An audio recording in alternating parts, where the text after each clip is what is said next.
कोशिश कर हल निकलेगा, आज नहीं तो कल निकलेगा। कोशिश कर हल निकलेगा, आज नहीं तो कल निकलेगा। अर्जुन के तीर शासद मरुस्थल से भी जल निकलेगा। मेहनत कर पौधों को पानी दे, बंजर जमी से भी फल निकलेगा। ताकत जुटा हिम्मत को आग दे, फौलाद का भी बल निकलेगा। जिंदा रख दिल में उम्मीदों को, गरल के समंदर में भी गंगा जल निकलेगा। कोशिशें जारी रख कुछ कर गुजरने की, जो आज है थमा थमा सा चल निकलेगा। कोशिश कर हल निकलेगा, आज नहीं तो कल निकलेगा। ये आनंद परम जी की कविता है और यहाँ पर उन्होंने जो हर एक पंक्ति में बात कही है वो आज के संदर्भ में बहुत ही ज्यादा उचित लगता है और फायदेमंद भी, क्योंकि क्विट करना कोई रास्ता है नहीं। बहुत सारे बच्चे हैं जो एक दो बार प्रयास करते हैं और फिर उनके मन में ये हो जाता है कि हमें अब ये नहीं करना है। तो देखिए, मैं हमेशा से कहता आया हूं कि आप एक सवाल का जवाब ढूंढते हैं अक्सर कि किसी चीज में शुरुआती दौर में मन लगता है और फिर धीरे धीरे जो है उससे मन उचट जाता है, उसमें फिर अच्छा नहीं लगता है, बोरियत महसूस होती है। मैंने किसी एक बहुत अच्छे इंसान को कहते हुए सुना और उन्होंने जो बात कही वो मुझे बहुत अच्छी लगी कि अगर आप किसी चीज में फायदा देखकर उसको अपनाएंगे तो अगर फायदा ना दिखेगा आगे तो उससे मन भटकेगा, उसके साथ रहने में आनंद नहीं आएगा, उसको करने में मजा नहीं आएगा। दूसरा कि अगर उससे ज्यादा फायदे की कुछ चीज दिख जाएगी तो भी उस चीज से इंटरेस्ट हटेगा और फिर उससे भी मन उचट जाएगा और मजा नहीं आएगा।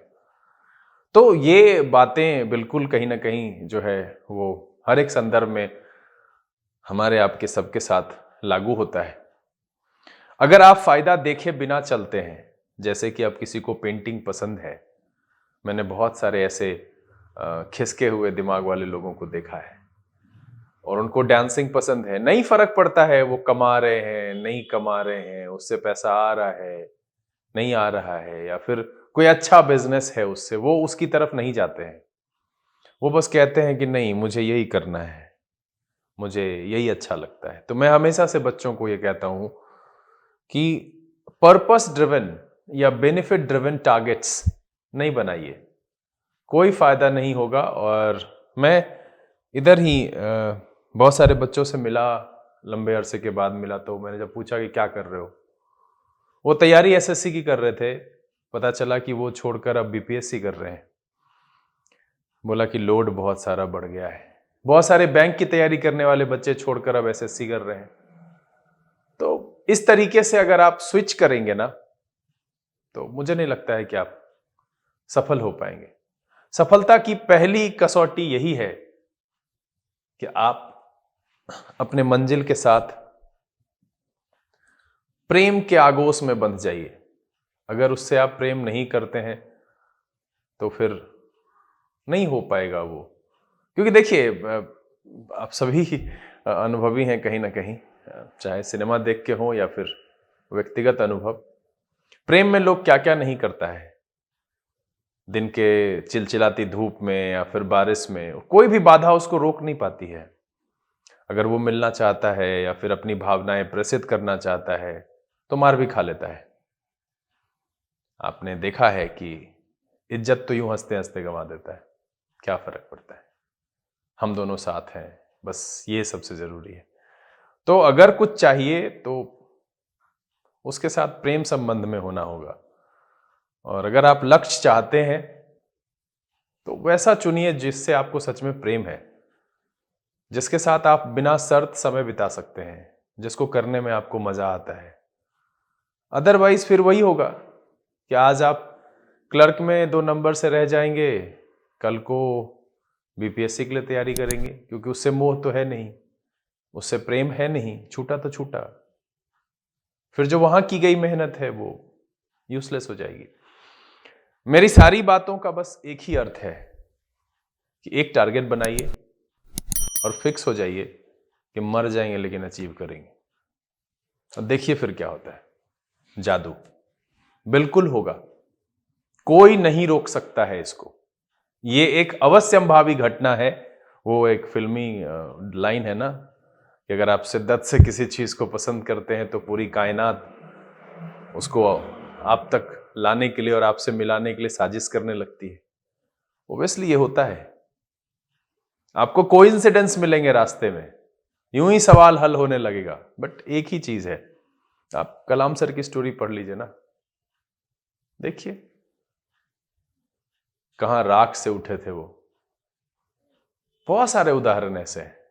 तो मैं बस इतना ही कहूंगा कि एक टारगेट बनाइए ऐसा जिससे आप बिना शर्त प्रेम कर सके, बस अच्छा लगे पढ़ने में, उसको करने में, फिर देखिए। चलिए, हेलो, कैसे हैं आप सब? संडे है, मुझे लगता है मैं इमोशन में कुछ ज्यादा ही बह गया, नहीं बहुत खखोड़ दिया आप लोगों को। खैर, आप सब बहुत समझदार हैं। आज संडे है और कमेंट बॉक्स का सेशन है और बलून की हवा शनिवार आते आते पूरी खत्म हो जाती है। लगता है संडे को कि अब यार पढ़ने से मुक्ति दिला दो, भगवान कुछ तो करो। तो ये मुक्ति भगवान जी तो नहीं कर सकते हैं। 6 दिन में आप ईमानदारी से मेहनत कीजिए, देखिए ये 24-25 सप्ताह गुजरते गुजरते आप में जो बदलाव आएगा वो रिजल्ट लेके आएगा। एक बार आप सबका स्वागत है कमेंट बॉक्स के सेशन में। उम्मीद है कि सप्ताह अच्छा रहा होगा। और कुछ एक कमेंट है, ऐसे कुछ खास नहीं है, हम यहाँ पर उसके साथ उपस्थित हुए हैं। रिया ने जो बात यहाँ पर लिखी है, मैं रिया की बातों से सहमत हूं, लेकिन ये लाइंस देखकर मुझे लगता है कि अंग्रेजी रिया की अच्छी हो रही है और इससे कहीं ना कहीं पता चलता है कि ठीक मेरे क्लास में काम हो रहा है। और आप भी सीखना चाहते हैं तो आइए, अनीसाबाद में अपना सेंटर है, हम सिखाते हैं बॉस। सिलेबस पूरा करने के लिए नहीं आइएगा, हाँ सिखा देंगे, नौकरी होगी, अंग्रेजी आसान हो जाएगी, ये कंफर्म रखिए कि सिखा देंगे। सीखने के उद्देश्य से आइए, आपका स्वागत है, हम सिखाएंगे आपको। जितनी भी पजल्स है ना अंग्रेजी की परेशानी, एक एक की परत खोल देते हैं हम यहां पर। आप देखिए, अभी इनका कोर्स पूरा भी नहीं हुआ है। रिया, आपको बहुत बहुत धन्यवाद। और ये वाला जो, जी हाँ, कॉन्सोनेंट के पहले वॉवेल हो तो प्रोनाउंसिएशन की वजह से उसको डबल करते हैं, जैसे रेड का रेडर हो जाता है, बिग का बिगर हो जाता है। रिया, ये 8 में 10 में 8, 8 आउट ऑफ 10 क्यों है?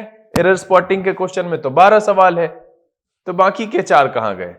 हाँ, तो यहां 12 लिखिए, मिस्टेक हो गया, 4 गलती किए हैं, नहीं होना चाहिए 4। सारे के सारे सवाल तो आपको तो बनवाया ही गया था क्लास में, तो ये तो 12 आउट ऑफ 12 होना चाहिए। ये सिली नहीं, सिलिएस्ट मिस्टेक है। चलिए, अच्छा, teaching needs simplicity, words of previous session, yes ही है, लगता है ऐसा। बहुत बहुत धन्यवाद। Shivesh ji, 10 out of 12 sir, please start MCQ session for idioms and phrases. Shivesh ji, काम शुरू कर दिए हैं हम इस पर। इडियम्स एंड फ्रेजेस के 44 एपिसोड्स हैं, तो मुझे पहले ये पता करना होगा कि उस एपिसोड में कौन कौन से इडियम्स एंड फ्रेजेस मैंने करा दिए हैं। उसके अलावा नए सेशंस में नए लेकर के आएंगे, तब तक आप उस सेशन को देखिए और उसमें भी एमसीक्यूज है, आप उसको बनाइए। हम ऐसे उसके भी एमसीक्यू सेशन की शुरुआत करते हैं। रिया, बहुत बहुत धन्यवाद, जुड़े रहिए, करते रहिए। शशांक, बहुत खुशी होती है कि आप करते हैं इसको, ये एक इम्पॉर्टेंट सेशन है। शशांक ने लिखा है antonym of meteoric, but episode नहीं पता सर, याद नहीं। ओके, कोई बात नहीं है, रिवीजन कर लीजिएगा।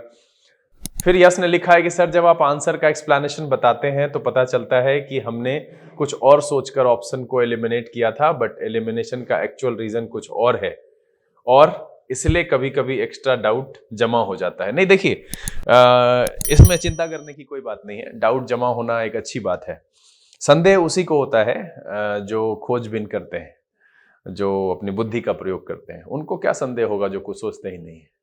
तो ये पहली निशानी है कि आप सोचते हैं, आप सही रास्ते पर हैं, तो परेशानी है और यही परेशानी धीरे धीरे उबरते जाइएगा तो ये अनुभव के रूप में जमा होता जाएगा।